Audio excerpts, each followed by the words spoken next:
വചനലോകത്തിലേക്ക് ഏവരെയും ഹൃദയപൂർവ്വം സ്വാഗതം ചെയ്യുന്നു. 1 കൊരിന്ത്യർ ലേഖനം 15-ാം അധ്യായം 58-ാം വാക്യമാണ് ഇന്ന് നമ്മൾ ധ്യാനിക്കുന്നത്. ആകയാൽ എൻ്റെ പ്രിയ സഹോദരന്മാരെ, നിങ്ങൾ ഉറപ്പുള്ളവരും കുലുങ്ങാത്തവരും, നിങ്ങളുടെ പ്രയത്നം കർത്താവിൽ വ്യർത്ഥമല്ല എന്നറിഞ്ഞിരിക്കാൻ കർത്താവിൻ്റെ വേലയിൽ എപ്പോഴും വർദ്ധിച്ചു വരുന്നവരും ആകുവിൻ. ദൈവസഭയ്ക്ക് ദൈവം ഏൽപ്പിച്ച ഏറ്റവും വലിയ ജോലിയാണ് കർത്താവിൻ്റെ വേല. എന്താണ് കർത്താവിൻ്റെ വേല? സുവിശേഷം അറിയിക്കുക എന്നുള്ളതാണ് കർത്താവിൻ്റെ വേല. യേശുക്രിസ്തു തൻ്റെ ശിഷ്യന്മാരോട് പറഞ്ഞത്, നിങ്ങൾ ഭൂലോകത്തിലൊക്കെയും പോയി സകല സൃഷ്ടികളോടും സുവിശേഷം പ്രസംഗിക്കണം. പൗലോസ് അതിനെക്കുറിച്ച് പറഞ്ഞത്, ഞാൻ സുവിശേഷം അറിയിക്കുന്നില്ലെങ്കിൽ അയ്യോ എനിക്ക് കഷ്ടം. പ്രിയപ്പെട്ടവരെ, നമ്മൾ ആത്മാക്കളെ നേടുന്നത് സുവിശേഷം അറിയിച്ചായിരിക്കണം. ജാതികളിൽ അവരോട് സുവിശേഷം അറിയിച്ച് ക്രിസ്തുവിലേക്ക് അവരെ ആനയിക്കണം. ലോകത്തുള്ള സകല സൃഷ്ടികളുടെയും അടുക്കൽ ചെന്ന് ക്രിസ്തു അവർക്കായി ഒരുക്കിയിരിക്കുന്ന രക്ഷ അവരെ അറിയിക്കണം. അവരെ ക്രിസ്തുവിലേക്ക് ആനയിക്കണം. കർത്താവിൻ്റെ വചനം അവർക്ക് പറഞ്ഞു കൊടുക്കണം. അങ്ങനെ കർത്താവിൻ്റെ വേലയിൽ നിങ്ങളെപ്പോഴും വർദ്ധിച്ചു വരണം. കർത്താവ് നമ്മെ ഭരമേൽപ്പിച്ചിരിക്കുന്ന വേലയാണ് സുവിശേഷ വേല. കർത്താവ് നമ്മെ ഭരമേൽപ്പിച്ചിരിക്കുന്ന ജോലിയാണ് കർത്താവിൻ്റെ വചനം പറയുക എന്നുള്ളത്. ആ വേലയിൽ നാം ഉറപ്പുള്ളവരാകണം, കുലുങ്ങാത്തവരാകണം എന്ന് ദൈവവചനം നമ്മെ ഓർപ്പിക്കും. നാം കർത്താവിൻ്റെ നാമത്തിൽ ചെയ്യുന്ന ഓരോ പ്രവൃത്തിയും അത് വ്യർത്ഥമല്ല. നാം കർത്താവിൻ്റെ നാമത്തിൽ എന്തെങ്കിലും ചെയ്യുന്നുണ്ടോ, ചെയ്തിട്ടുണ്ടോ, അതൊന്നും വ്യർത്ഥമല്ല എന്ന് നാം അറിയണം. കർത്താവ് പറഞ്ഞ വചനം നാം അനുസരിക്കുമ്പോൾ, കർത്താവ് പറഞ്ഞതുപോലെ നാം ചെയ്യുമ്പോൾ, കർത്താവ് അതെല്ലാം തൻ്റെ ഓർമ്മയുടെ പുസ്തകത്തിൽ എഴുതി വെക്കും. സ്വർഗത്തിൽ 3 പുസ്തകങ്ങൾ ഉണ്ട് എന്ന് ദൈവവചനം ഓർപ്പിക്കുന്നു. 1 മാറ്റമില്ലാത്ത ദൈവവചനം, 2 ഓർമ്മയുടെ പുസ്തകം, 3 ജീവന്റെ പുസ്തകം.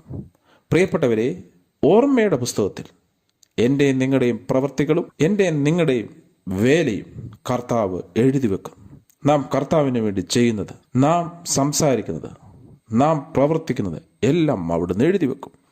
നാം കൊടുക്കുന്ന ഒരു ഗ്ലാസ് വെള്ളത്തിന് പോലും അവിടുന്ന് പ്രതിഫലം തരും. നാം കർത്താവിൻ്റെ നാമത്തിൽ പാടുന്നതിന്, പ്രസംഗിക്കുന്നതിന്, പ്രാർത്ഥിക്കുന്നതിന്, കർത്തൃസന്നിധിയിൽ മണിക്കൂറുകൾ ചെലവഴിക്കുന്നതിന്, കർത്താവ് തന്ന ആട്ടിൻ കൂട്ടത്തെ പരിപാലിക്കുന്നതിന്, ഒന്നിനെപ്പോലും നഷ്ടമാക്കാതെ കാക്കുന്നതിന്, പുതിയ ആത്മാക്കളെ നേടുന്നതിന്, അങ്ങനെ എല്ലാത്തിനും അവിടുന്ന് പ്രതിഫലം തരും.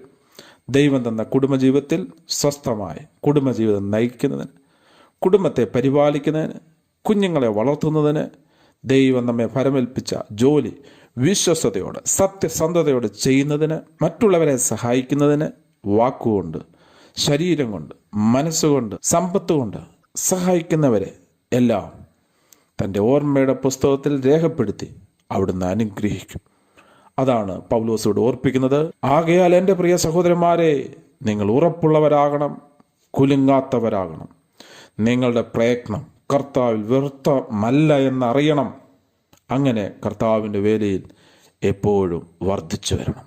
ഇന്ന് പകൽ കർത്താവ് നമ്മെ ഓർപ്പിക്കുന്നത്, അവിടുത്തെ വേലയിൽ വർദ്ധിച്ചു വരിക, അവിടുത്തെ ശുശ്രൂഷ മനോഹരമായി ചെയ്യുക. കർത്താവിൻ്റെ ആത്മാവ് നമ്മോട് കൂടെയുണ്ട്. ഏക സത്യദൈവം എന്നേക്കും വാഴ്ത്തപ്പെടുമാറാകട്ടെ. ഏക സത്യദൈവം എന്നേക്കും ജയം വരിക്കുമാറാകട്ടെ. ആ മഹാസത്യദൈവത്തിൻ്റെ വേലക്കാരായി നാം നിൽക്കുമ്പോൾ ആ ദൈവം നമ്മെ നയിക്കും.